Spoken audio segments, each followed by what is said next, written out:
I fully agree with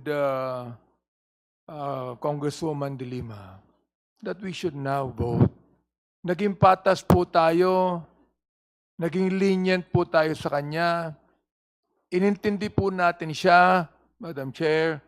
Kahit meron tayong kapangyarihan to subpoena her, hindi po natin ginawa. Meron tayong kapangyarihan to contempt, hindi po natin ginawa. Ginalang po natin, Madam Chair, ang Vice Presidente ng Pilipinas. Tayo ba ginalang niya? Hindi.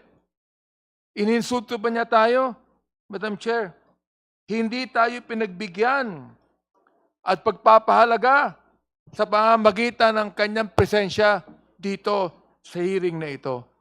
We have already given her all the due process that she needed, Madam Chair.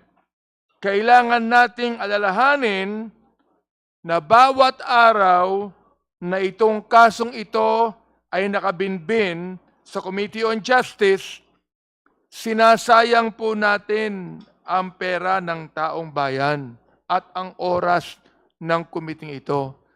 Marami pa po tayong gagawin, Madam Chair. Ang daming problema ng ating bansa, lalo na po sa taas ng mga bilihin ngayon.